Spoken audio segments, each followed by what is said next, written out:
जय Hind students, welcome to today's class is going to be very interesting. बहुत interesting होने वाली है, बहुत मज़ेदार होने वाली है। जैसे कि हम देख रहे हैं, ये धुरंधर वोकैब प्रीमियर लीग जो हमारा जारी है, जिसमें बहुत धमाकेदार अंदाज से हम वोकेबलरी पढ़ रहे हैं, क्विज सॉल्व कर रहे हैं और काफ़ी कुछ सीख रहे हैं। तो without wasting any more time we'll get started. हम शुरू करेंगे आज की क्लास।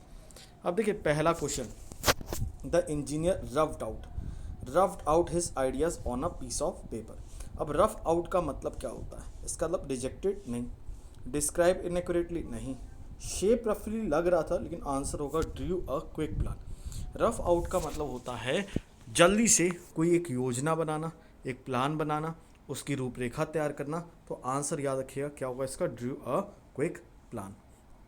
तो रफ आउट जैसे आप देखते भी हैं, बिल्डिंग होती है तो उसका एक स्केच बनाया जाता है, उसका एक प्लान बनाया जाता है। तो इस क्विक प्लान या स्केच को बनाने को हम कहते हैं रफ आउट। इसके सिनोनिम होते हैं आउटलाइन, स्केच। एंटोनिम होता है फाइनलाइज और कंप्लीट। अब आते हैं नेक्स्ट वर्ड की तरफ। बहुत बेहतरीन वर्ड है ये, एबिस। ही fail into an एबिस of despair. यहाँ एबिस का मतलब होता है गहरी खाई, और वेल मतलब हमारा कुआं होता है, तो हमारा वेल नहीं होगा, सी भी नहीं होगा, समंदर भी नहीं होता, हॉलो खोखला भी नहीं होता। हमारा आंसर होगा डीप पिट, गहरी खाई।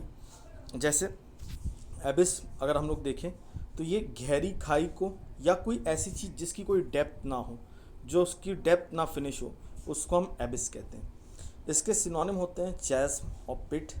एंटोनिम होता है हाइट और पीक। एग्जाम्पल से समझेंगे, after the loss he fail into an एबिस of sadness. उस लॉस के बाद वो किस में चला गया? निराशा की गहराई में चला गया, निराशा की खाई में चला गया। अब एबिस आज के ट्राइंगल को भी देख सकते हैं, उसके अकॉर्डिंग भी है लव ट्राइंगल। कि जैसे निब्बा ने निब्बी का मैसेज पढ़ लिया, क्या पढ़ा? मिस यू, ये किसी छपरी को उसने लिखा था, और निब्बा बेचारा किस में हो गया? एबिस में चला गया ना। एबिस यानी गहरी खाई में चला गया। यानी नेक्स्ट देखते हैं, तो बहुत बेहतरीन अंदाज में हमने देखा रफ आउट और एबिस। अब देखेंगे audacity. He had the audacity to interrupt the governor. यहाँ ऑडेसिटी का मतलब होता है घमंड, टिमिडिटी मतलब होता है डरपोकपना, तो ये हमारा आंसर होगा नहीं। फुलिशनेस मतलब होता है बेवकूफ़ी। अथॉरिटी यानी आपके पास पावर होना, बट उसमें ज़रूरी नहीं कि घमंड होगा, आप उस पावर का यूज़ करते हैं। जैसे आईएएस हैं, आईपीएस हैं, तो अथॉरिटी होती है आपके पास। यहाँ आंसर हो जाएगा एरोगेंस। अब ऑडेसिटी को याद कैसे रखें? ऑडी से चलने वाले इन सिटी, जो लोग ऑडी से चलते हैं सिटी में, वो क्या दिखाते हैं? ऑडेसिटी दिखाते हैं, यानी घमंड दिखाते हैं। याद करने का तरीका है, कोई भी उड़ता तीर नहीं लेगा। ऑडेसिटी रूड और फियरलेस, बोल्डनेस। सिनोनिम होता है एरोगेंस, हॉटीनेस, कंसीट। तो जो लोग हॉट और हॉटी होते हैं वो दिखाते हैं हॉटीनेस। एंटोनिम होता है इसका टिमिडिटी और मॉडेस्टी। तो याद रखना है, ऑडी से चलने वाले दिखाते हैं ऑडेसिटी यानी घमंड, है ना। मेरी सभा में ये दुस्साहस बाहुबली, मेरी सभा में घमंड, एरोगेंस। अब आते हैं next. After weeks of frenetic activity the ground was ready for the big match. तो यहाँ फ्रेनेटिक का मतलब क्या होता है? फ्रेनेटिक का मतलब होता है बिजी, प्लस बिजी भी होना, इसमें आप हरिड भी होंगे, तो आंसर आपका होगा हेक्टिक। एक डाउट सर, हरिड नहीं होगा? हरिड मतलब केवल जल्दबाजी होना, इसमें व्यस्तता की बात नहीं आती। जबकि हेक्टिक का मतलब बिल्कुल व्यस्त होना, बिजी भी होना और हरी में भी होना, इसलिए आंसर हेक्टिक जाएगा। Sir why not strenuous? Strenuous का मतलब होता है रिक्वायरिंग स्ट्रेंथ, जिसमें स्ट्रेंथ बहुत ज़्यादा लगे, इसमें एनर्जी बहुत ज़्यादा लगे, बहुत परिश्रम, बहुत ही कठोर। लेकिन फ्रेनेटिक का मतलब बहुत ही कठोर या परिश्रम वाला नहीं होता। इसका बाइलिंगुअल एक्सप्लेनेशन भी आपको मिल जाएगा, क्योंकि यहाँ पर हमारे पास पीपीटी में बहुत ही कम स्पेस रहता है, तो इसलिए इसमें बाइलिंगुअल नहीं है। हाँ, एक्सप्लेन कर रहा हूँ बाइलिंगुअल में, लेकिन अगर किसी को पीडीएफ चाहिए होगा तो वो मेरे Telegram channel English with Tushar में उसको मिल जाएगा। Frenetic meaning wild, fast and uncontrol. Synonym hectic और फ्रेनेटिक भी लिखते हैं इसको, FRANTIC। जैसे अगर आप देखें सिटी की लाइफ कैसी होती है, काइनेटिक प्लस पैनिक, तो काइनेटिक प्लस पैनिक वाली सिटी लाइफ को कहते हैं फ्रेनेटिक लाइफ, यानी बहुत ही हेक्टिक लाइफ।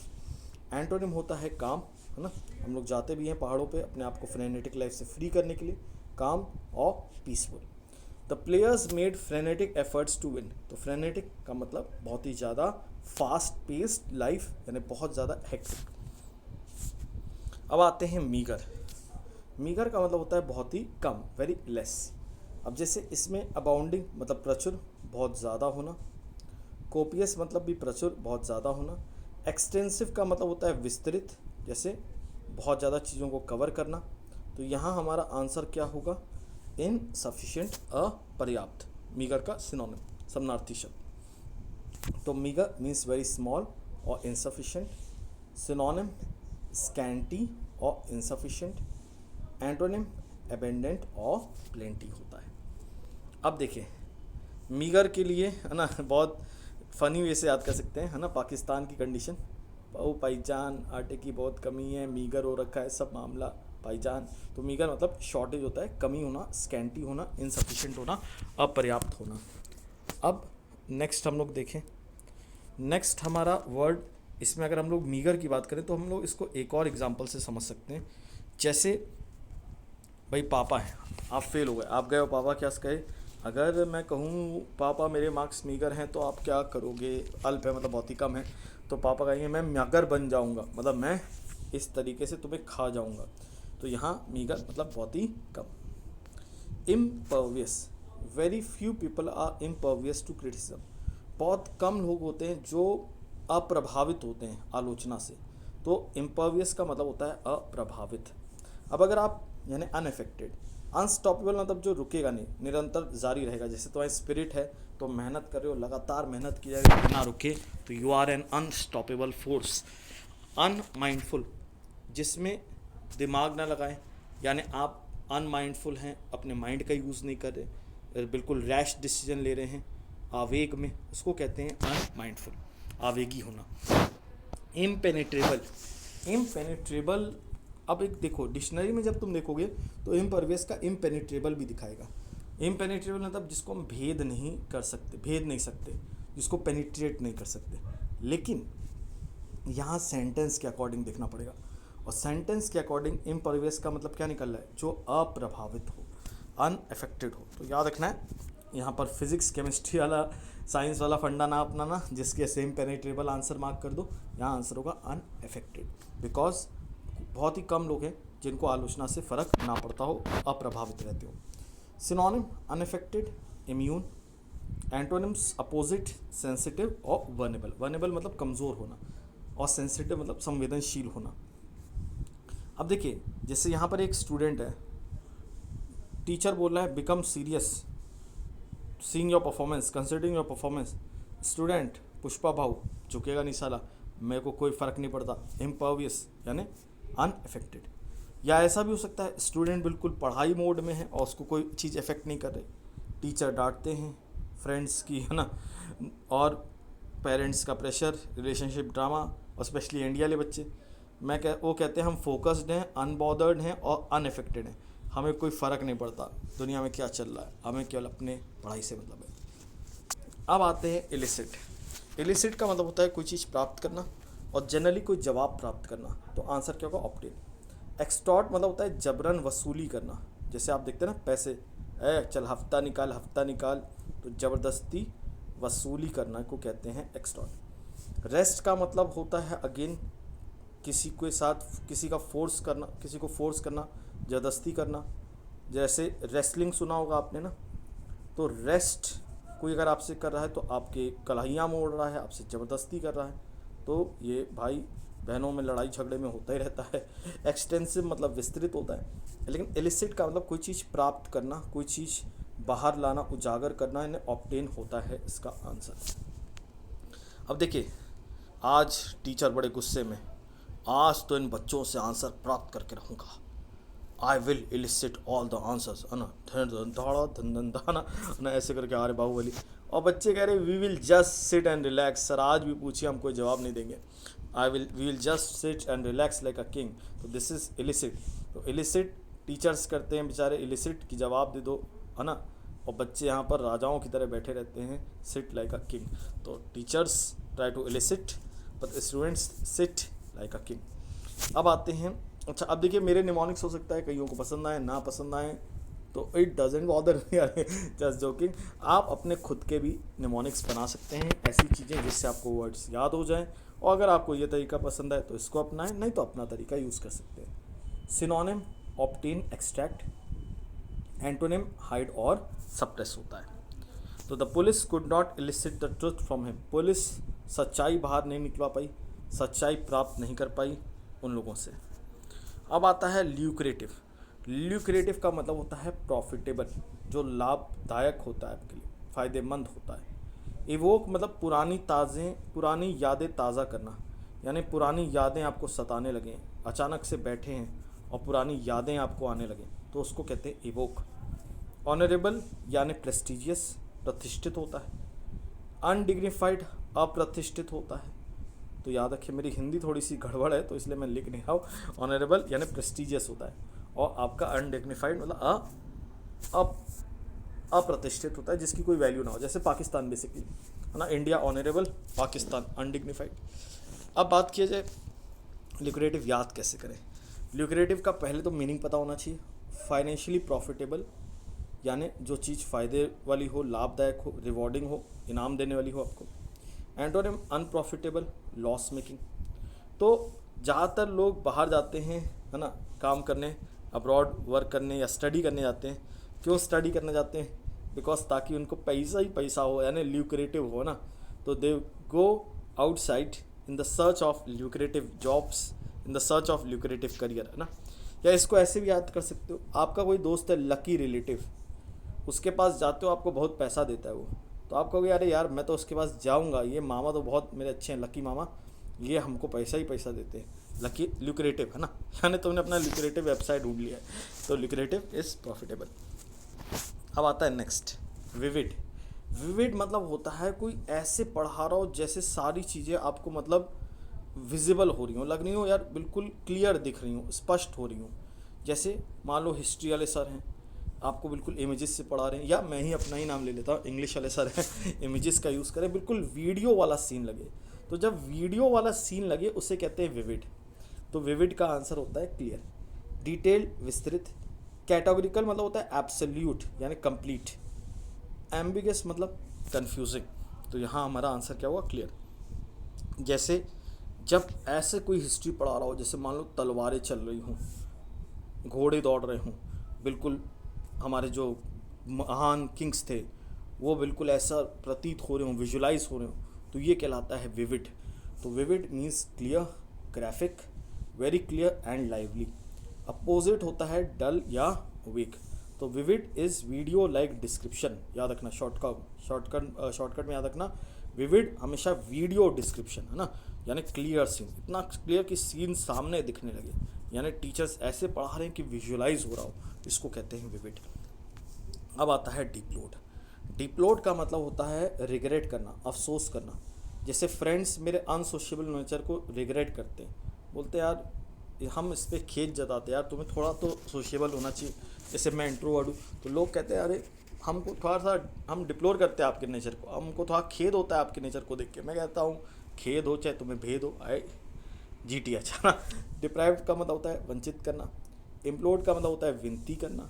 एग्जॉस्टिव का मतलब होता है टायरिंग, थकाने वाला। तो डिप्लोड मतलब रिग्रेटेड।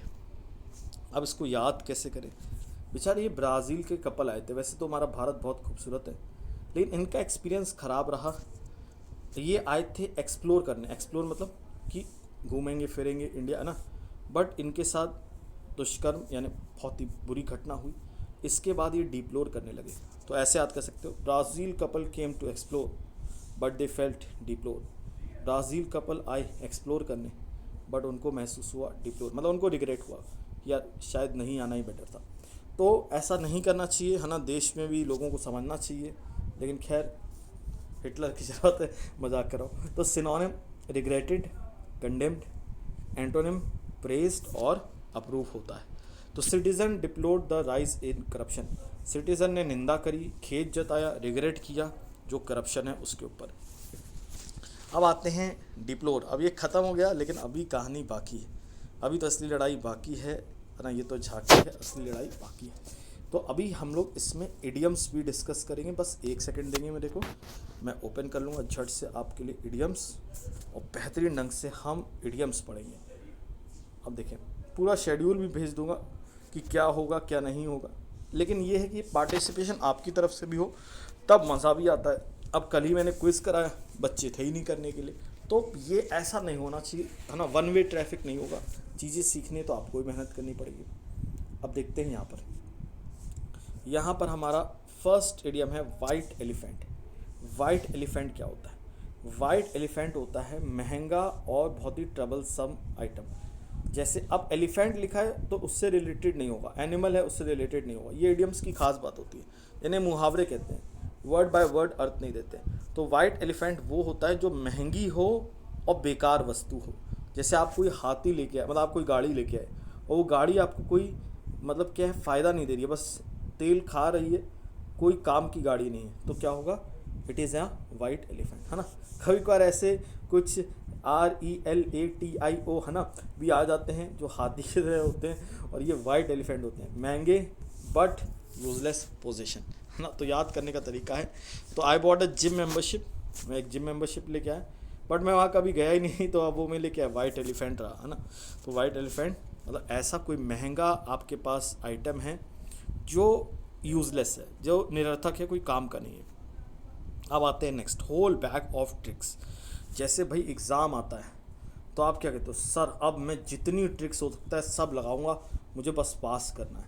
तो होल बैग ऑफ ट्रिक्स का मतलब होता है एवरी पॉसिबल ट्रिक और टेक्निक अवेलेबल। जो भी टेक्निक है, जो भी ट्रिक है, उसका यूज़ करना, उसको कहते हैं होल बैग ऑफ ट्रिक्स। जैसे बुमराह है, बॉलिंग करता है तो यार बॉलिंग करते वक्त बैट्समैन को ऐसा चकमा देता है, स्लोअर डिलीवरी, यॉर्कर, क्या क्या मतलब वेरिएशन है। He has got whole bag of tricks, है ना। तो पाकिस्तानी तो अक्सर ही ट्रिक में फंसते हैं बुमराह भाई के। तो यहाँ whole bag of tricks, all possible skill और मेथड्स अवेलेबल। अब देखो, मुझे क्रिकेट पसंद है, थोड़ा बहुत बॉलीवुड से भी मुझे अच्छा लगता है, कुछ मूवीज़, सारी नहीं, है ना, कुछ का बहुत, कई तो घटिया भी हैं, तो मैं उन पे एग्जांपल बनाता हूँ, आप और कुछ भी यूज़ कर सकते हैं। जैसे my friend uses whole bags of tricks to avoid doing homework. तो होमवर्क से बचने के लिए वो सारी ट्रिक्स अपना लेता है ना, बेवकूफ़ बनाता है टीचर को। होल न्यू बॉल गेम, ये क्या होता है? A completely different situation. जैसे भैया एकेडमिक की पढ़ाई बिल्कुल अलग होती है, NDA या किसी अदर कॉम्पिटिटिव एग्जामिनेशन की पढ़ाई बिल्कुल अलग होती है, बैंक, SSC, NDA मतलब UPSC। तो अ कम्प्लीटली डिफरेंट सिचुएशन मतलब बिल्कुल अलग परिस्थिति को हम लोग कहते हैं होल न्यू बॉल गेम। कैसे याद रखेंगे? Playing in Australia is a whole new ball game. Australia में खेलना बिल्कुल ही एक अलग गेम होता है, बिल्कुल ही डिफरेंट सिचुएशन होता है। ऑनलाइन एग्ज़ाम बहुत ही एक होल न्यू बॉल गेम है स्टूडेंट्स के लिए। गेस्ट के लिए बनाना और ख़ुद के लिए बनाना होल न्यू बॉल गेम होता है। तो एग्जाम्पल बनाएंगे जितने ज़्यादा, उतना ज़्यादा इडियम याद होने के चांस होते हैं। तो जब भी आप इडियम सीख रहे हैं, एग्जाम्पल बहुत सारे बनाइए। अंडर वंस नोज, इसका मतलब होता है right there in clear view, मतलब आपके ठीक आँखों के सामने, इसको कहते हैं अंडर वंस नोज। अच्छा, एक डिस्क्लेमर दे दूँ, जितने भी बच्चे ये एक्सप्लेनेशन सुन रहे हैं, पहले क्विज़ ज़रूर अटैम्प्ट कर लीजिएगा मेरे चैनल पे @EVQ 1991, इस पर हमारा क्विज़ होता है, इसको आप अटेंड कर लीजिएगा तभी देखिएगा, अदरवाइज़ आपके लिए फ्रूटफुल नहीं रहेगा, पहले बता दूँ। अब जैसे जैसे बच्चा है, टिपाई कर रहा है टीचर के आंखों के सामने, मतलब हिंदी में होता है आंखों के सामने, इंग्लिश में होता है नाक के नीचे।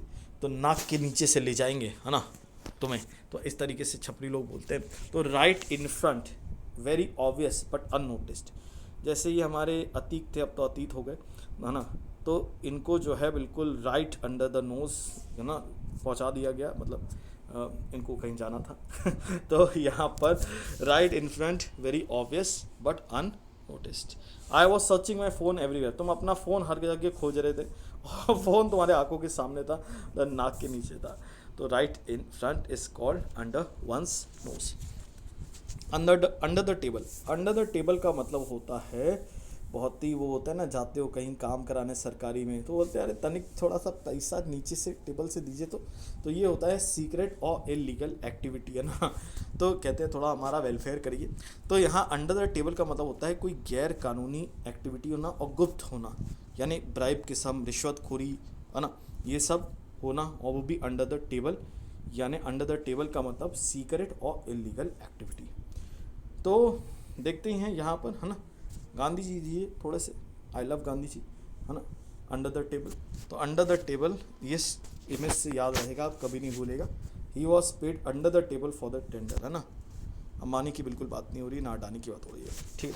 नेक्स्ट देखते हैं अंडर द वेदर। तो अंडर द वेदर का बात किया तो क्या होगा, फीलिंग वेरी हैप्पी, नहीं, स्लाइटली इल, बीमार होना, इसको कहते हैं under the weather.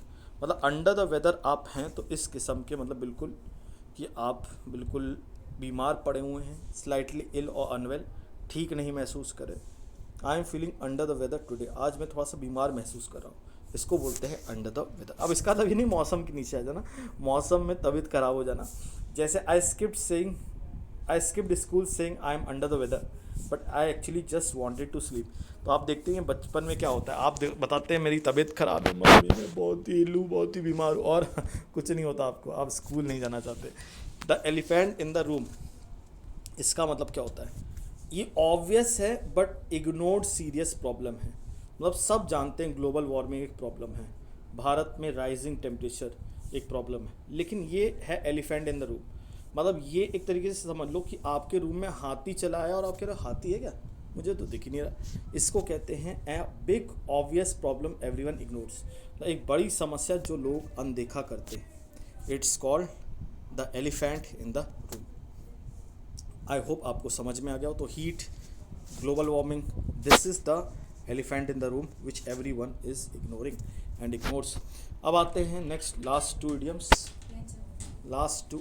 The gnomes of Zurich. इसका मतलब होता है Swiss bankers financiers with negative influence.